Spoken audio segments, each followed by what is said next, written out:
Tourism Deputy Minister Fish Mahlalela has announced that foreign tourists may be allowed to travel to South Africa from the start of next year.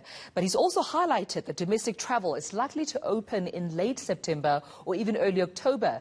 So for some reaction, we chat to Unathi Henama, tourism lecturer at the Tshwane University of Technology. Mr. Henama, thank you so much for your time. Let's talk about first the local, tourism sector before we head over internationally. September, of course, is the projected time with which South Africans can enjoy some local leisure time. Do you think this is a long time coming? Is this the right time, perhaps, to reintroduce back the tourism industry? I believe the tourism industry would welcome a much earlier reopening because, remember, since March up until now, for a capital-intensive sector like tourism, we need people and bodies to be present. So in the absence of people, there is no other means by which we can make money as a tourism sector.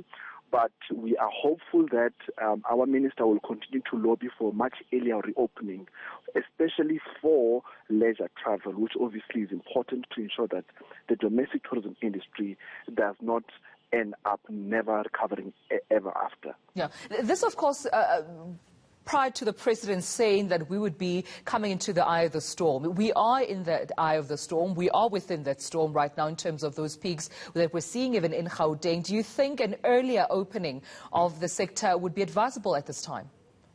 I believe it's possible because our industry has all the hallmarks of cleanliness.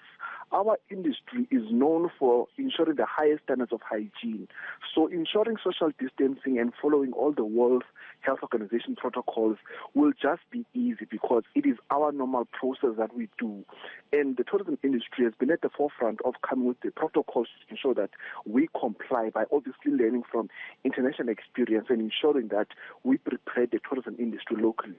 So domestically, we are ready to ensure that we can open at full capacity, but ensuring that we survive at the same time, ensuring that we save lives. All right, so that's domestic tourism, right? What about internationally? The minister there is saying that next year, January 2021, could be the most likelihood that we're seeing more of our international tourists coming into the party. Still feeling that an earlier date would be considerable? I believe if you speak January, that means that the busy December peak season would have lost out of it. We obviously expected government to also open up international travel at the same time they open intra-provincial travel in September, because this will have a detrimental impact because from November, December and early January, that is the peak season when we receive the highest number of tourists to South Africa internationally. So we have to protect that peak season. I believe by that time we would have passed the storm and South Africa would follow the protocols that all other countries that are re-welcoming tourists are applying. Well, obviously, if that regulation remains, that international travellers would only be coming in January and local leisure would only be open in September, it would then demand a bit more innovation coming up from the industry and from sector. What would your then advice be? I know that you're hopeful. I know that you would like to see an earlier date being set. But if it is not set, what would your advice then be to the sector, just in terms of creativity in attracting and still keeping, of course, the industry alive? I believe the most important thing, the tourism industry must continue to lobby for policies that government will favor tourism, such as ensuring that more domestic airlines operate in South Africa. That obviously means that we must speak to the Department of Transportation to change the domestic aviation regulations that require a domestic airline to be 75% owned by South Africans.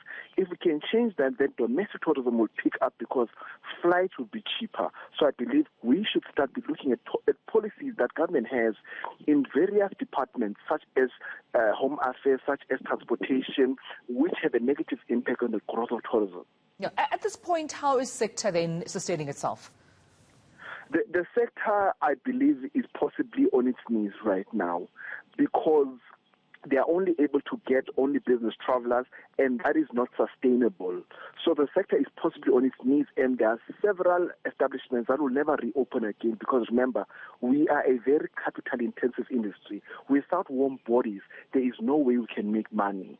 All right, then we'll leave it at that. Thank you so much, Mr. Unathi Henama, tourism lecturer at the Tshwane University of Technology.